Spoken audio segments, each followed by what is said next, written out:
भोसले संकल्पनेच्या राष्ट्रमाता जिजाऊ स्वराज्य स्थापनेचे संस्थापक छत्रपती शिवाजी महाराज, संत सेवालाल भैया, महात्मा बसवेश्वर,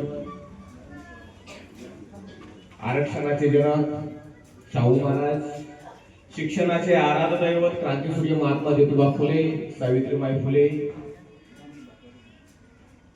भारतीय राज्यघटनेचे शिल्पकार, मानव मुक्तीच्या आंदोलनाचे प्रेरणेचे बोधिसत्व परमपूज्य महामानव बॅरिस्टर डॉक्टर बाबासाहेब आंबेडकर, संत गाडगे महाराज, संत तुकडोजी महाराज, माता रमाई, माता भीमाई, आंबेडकरी विचारांचा शेवटचा धगधगता ज्वाला, ज्यांनी महाराष्ट्रामध्ये भारत नव्हे तर रशियाच्या चौकामध्ये जाऊन छत्रपती शिवाजी महाराजांचे पोवाडे गायले असे लोकशाहीर अण्णाभाऊ साठे या महाविद्यालयामध्ये शिकून बाहेर पडावे तो संस्थेचा विचार या संबंध देशामध्ये वेगवेगळ्या ठिकाणी आपल्या महाविद्यालयाचे विद्यार्थी या विद्यालयाचं नाव मोठं करतात। या उद्देशाने या संस्थेच्या मंदिराची स्थापना करणारे स्मृतिशेष कालकथित माधवराव अण्णा बोर्डे यांचे पावन स्मृतीला या ठिकाणी अभिवादन करतो। तसेच विचार मंचावर उपस्थित सर्वच माझ्या गुरुजनांना, माझ्या पिता समान असणाऱ्या मार्गदर्शकांना, माझ्या माती समान असणाऱ्या माझ्या सर्व माय मावल्यांना या ठिकाणी कोटी कोटी वंदन करतो, मानाचा दंडवत करतो। आणि इथं बसलेल्या माझ्या समोर सर्वच माझ्या विद्यार्थ्यांना जे जवळपास दीड तासापासून तुम्हा सर्व विद्यार्थ्यांचे शिक्षकांचे मनोगत ऐकत आहात, तुम्हा सर्व विद्यार्थ्यांना या ठिकाणी डॉक्टर बाबासाहेब आंबेडकर आणि राष्ट्रपिता महात्मा ज्योतिराव फुले यांच्या जयंतीच्या निमित्ताने खूप खूप खूप खूप शुभेच्छा देतो। ऑलरेडी विद्यार्थ्यांनी आणि नक्की सरांनी तुम्हाला भरपूर मार्गदर्शन केलेलं आहे, म्हणून मी तुम्हाला 5 मिनिटाच्या वर एकही मिनिट बोलणार नाही। खूप त्यांनी तुम्हाला ज्ञानाची शिदोरी दिली आणि तुमची बसाची तयारी हे लक्षात ठेवता मी जास्त वेळ बोलणार नाही। फक्त मी जेवढा वेळ बोलेल तेवढा वेळ तुम्हाला विनंती करेल की ताट बसेल, कसं बसायचं तेवढाच वेळ बोलेल, जास्त वेळ बोलेल।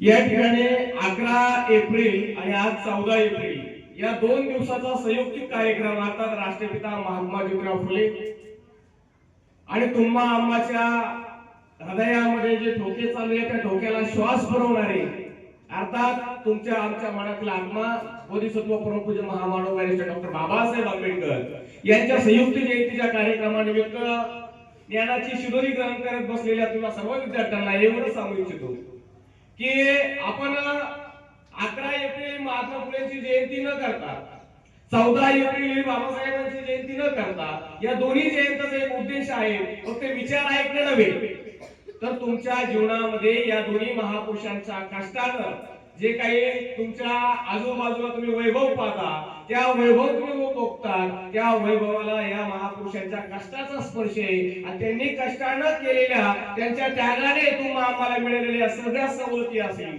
एवढं काही जीवन असेल, ते जीवन आपण जगत असताना त्यांचा आदर्श घेऊन समाजामध्ये आपलं नाव, आपल्या घराचं नाव, आपल्या गुरुजनांचं नाव कसं मोठं करता येईल हे घेऊन जाण्याचा विचार या दोन्ही जयंतीच्या निमित्तानं आपल्याला करावा लागणार।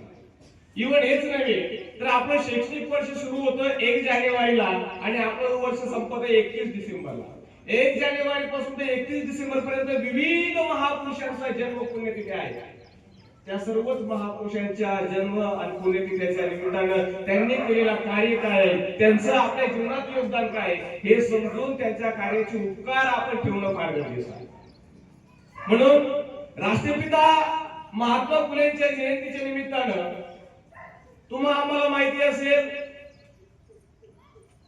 आपण म्हणतो त्या काळची परिस्थिती फार बेकार होती, पण लक्षात ठेवा महात्मा फुलेंचा तुम्ही जर पेहराव पाहिला, पोशाख पाहिला तर त्यांचा ड्रेस, त्यांची पगडी, त्यांचं मखमली जॅकेट आज तरी तेवढा महागडच कोणी घालत नाही।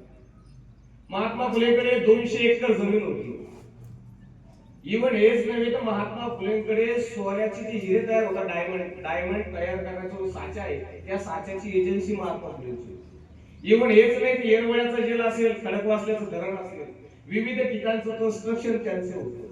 इव्हन हेच नव्हे तर पुरोगामी विचारांच्या पुस्तकाचा प्रकाशन करणारं पहिलं प्रकाशन या देशामध्ये कोणाचं असेल तर ते महात्मा फुलेंचं होतं। एवढी अमाप संपत्ती महात्मा फुलेंकडे होती। इव्हन हेच नाही रे, इतिहासाचे पाने चालू पाहताना तुमच्या लक्षात येईल की त्या काळच्या इंग्रजी राजवटीमध्ये सुद्धा 1876 मध्ये पुणे महानगरपालिकेचे महात्मा फुले नगरसेवक होते.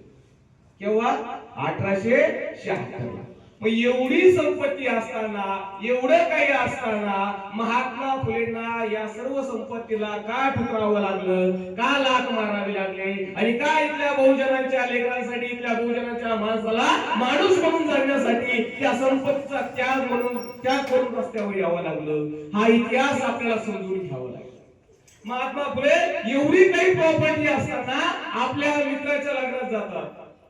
तेव्हा ब्राह्मण समाजाच्या मित्राच्या लग्नामध्ये जात असताना सगळीकडे रोषणाई असते, दिव्यांची रोषणाई असते, ढोल ताशे असतात, आणि त्या लग्नामध्ये महात्मा फुले जातात. महात्मा फुलेचा पेहराव पहा, धोती आहेत, मखमली जॅकेट आहे, डोक्यावर पगडी आहे, आणि पगडी असताना सुद्धा त्या लग्नात त्या वरातीत जात असताना महात्मा फुलेंना शूद्र म्हणून त्या वरातीतून हाकलून दिला जातो. जो माणूस 200 एकरचा मालक आहे, ज्या माणसाकडे सोन्याच्या डायमंड छापण्याच्या साच्याची एजन्सी आहे, ज्या माणसाकडे पहिलं पूर्वगामी पुस्तक छापण्याची एजन्सी आहे, जो माणूस विविध कन्स्ट्रक्शन करणाऱ्या कन्स्ट्रक्शन कंपनीचा मालक आहे, जो माणूस 1876 ला पुण्याच्या महानगरपालिकेचा नगरसेवक आहे, त्या माणसाला त्या वरातीमधून हाकलून दिल्या जातं. कशामुळे? तर फक्त शूद्र असतात. महात्मा फुले विचार करायला, माझ्यासारख्या करोडपती अमाप संपत्ती असणाऱ्या व्यक्तींची ही जर हाल आहे, तर या समाजामध्ये पिचत पडलेल्या स्पृश्य अस्पृश्य शूद्र समाजाची काय अवस्था असेल. म्हणून या सगळ्या संपत्तीला लाथ मारून महात्मा फुले मानवतेचा समतेचा विचार करण्यासाठी घरदार सोडतात, बायकोला घेऊन या ठिकाणी समतेचा विचार पेरण्यासाठी बाहेर पडतात. तुम्हाला आम्हाला माहिती नसेल, तुमचं आमचं सिलेबस चालू आहे, शालेय शिक्षण चालू आहे, पण ज्या वेळेला तुम्ही शालेय शिक्षणाबरोबर बाकीच्या पुस्तकं वाचतात तर लक्षात येतंय की पूर्वी एका व्यवस्थेनं सांगितलं होतं की समुद्राची वारी करू नये, समुद्राची वारी करू नये. कोण कोण सिंधुदुर्ग गेलं? सिंधुदुर्ग नळदुर्ग कोण गेलं का? आजही सिंधुदुर्गाच्या त्या किल्ल्याच्या पायथ्याला एक दगड आहे, त्याला पूजतात आणि तिथूनच वापस येतात, तिथून वारी करून पुढे जात नाही. का समुद्राची वारी करू नये? त्या व्यवस्थेतल्या त्या तत्कालीन असलेल्या तुम्हाला गुलाम ठेवू इच्छिणाऱ्या व्यवस्थेने सांगितलंय की तुम्ही समुद्राची वारी करू शकत नाही, शूद्र अतिशूद्र समुद्राची वारी करू शकत नाही. कशामुळे? आपला भारत देश विविधतेने नटलेला, त्या काळच्या चतुर्व्यवस्थेने ग्रासलेला. चतुर्व्यवस्थेमध्ये शूद्र अशुद्ध अस्पृश्य अस्पृश्य समाज हा त्रासलेला होता, आणि शूद्रांनी अस्पृश्यांनी जर समुद्राची वारी केली आणि ते जर बाहेर गेले, बाहेरच्या खंडात गेले, तर लक्षात येईल या ठिकाणी कोणत्याही प्रकारची 33 कोटी जनता नाही, कोणत्याही प्रकारची 33 कोटी देव नाही, इथं कोणत्याही प्रकारचा जातीभेद नाही, कोणताही भेदभाव नाही. हा काळा, हा गोरा, हा ब्राह्मण, हा क्षत्रिय, हा वैश्य, हा शूद्र, हा अस्पृश्य असा कोणताही भेदभाव नाही. आणि तिथं जाऊन जर ते शिकले तर आम्ही गुलाम करून पाळणाऱ्या लोक आम्हालाच गुलाम करतात. म्हणून त्यांनी लिहून ठेवलं काय की समुद्राची वारी करू नये. म्हणून इतिहासाची पानं जाताना तुम्हाला कुठेही छत्रपती संभाजी शिवाजी महाराजांनी समुद्राची लढाई केली, पुढे सापडणार या व्यवस्थेनं तुमच्यावरती रूढी टाकूनच ठेवली होती की स्पृश्य अस्पृश्य शूद्र समुद्राची वारी करू नये. आणि तिथं जर केलं कळेल की ते कोणत्या प्रकारचा देव धर्म जाती भेद नाही, इथं माणूस म्हणून वागवले जातं, हे लक्षात ठेवेल. म्हणून तुम्हाला समुद्राची वारी करू दिली नाही. पण या देशामध्ये अस्पृश्य समाजाचा शूद्र समाजाचा पहिली समुद्राची वारी करणारा कोणता माणूस असेल तर ते डॉक्टर बाबासाहेब आंबेडकर आहे. ते विदेशात जाऊन शिक्षण घेतले. तुम्हाला माहित असेल विदेशात गेल्यामुळे बाबासाहेबांनी शिक्षणाची ज्ञानगंगा भारतामध्ये आणली. त्या ज्ञानाच्या जोरावर आम्हाला माणूस म्हणून जगण्याचा श्वास त्यांनी आपल्याला दिलेला आहे. म्हणून समुद्राची वारी करणं म्हणजेच काय? विदेशात जाऊन शिक्षण घेणं. आणि शिक्षण जर तुम्हाला मिळालंच नाही तर तुम्हाला ते कायम गुलाम करू इच्छित होते. म्हणून सरांनी सांगितल्याप्रमाणे महात्मा फुलेला कळालं की माझा हा अपमान हा फक्त एकाच